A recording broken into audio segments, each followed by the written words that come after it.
Welcome back to Spinning the Past. Today I'm going to talk about the Valais breed of sheep. This is what its raw lock looks like, really nice and long. And I was washing some locks today for resale, but what I noticed is that this right here, this did not come out. I soaked it and used enzymatic washes, all the tricks that I know how to get the fleece nice and clean, and it just would not. That means that something had attacked this wool and had permanently discolored it. So I went on the internet and just to remind myself about why these are permanently discolored.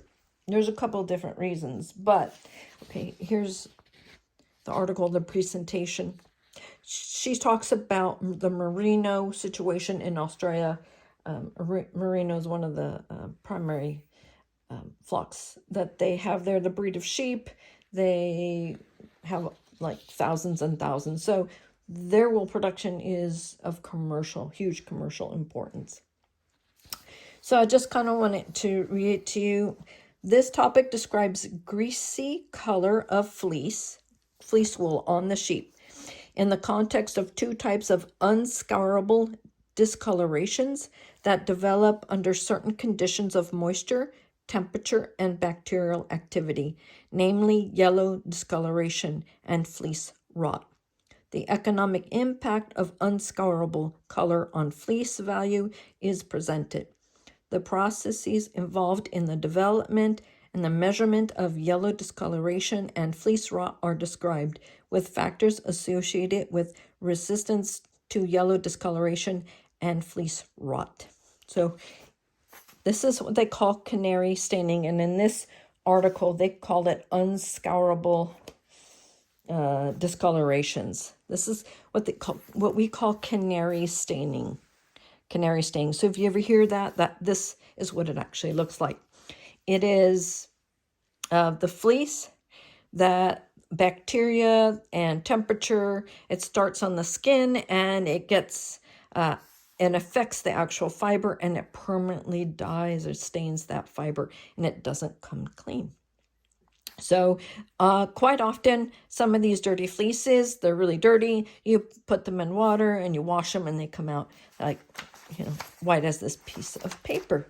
And that's what I tried with this. I tried it again and again and again, and it just did not come clean with all my different cleaners to try to get this the stain out, and nothing would take it out. And that's why I kind of disappointed. This fleece came to me via a fairly young new shepherd who was trying out this breed, and I'm not blaming that shepherd. Animals are really hard to take care of. They do get skin infections. It's hard to manage all that and have a job and have a family, all that stuff at the same time. So it's kind of, I'm not blaming.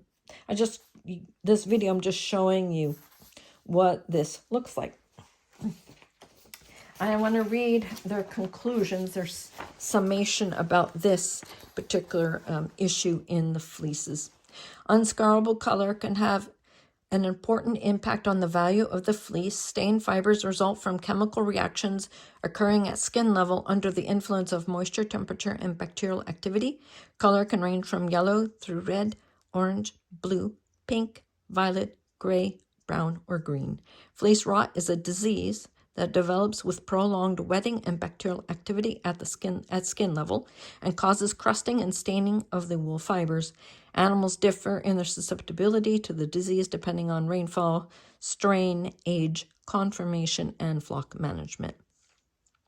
Sheep are generally scored for fleece rot susceptibility, allowing for decisions to be made with regards to culling susceptible animals from the flock. So if you have giant herds, and I'm talking about 20,000, 30,000 sheep, this is a ding on the entire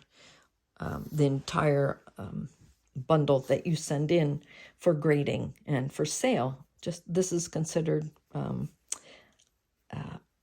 Yeah, this will get you a ding. This cannot. I washed this a little bit too much, so now it's felted there.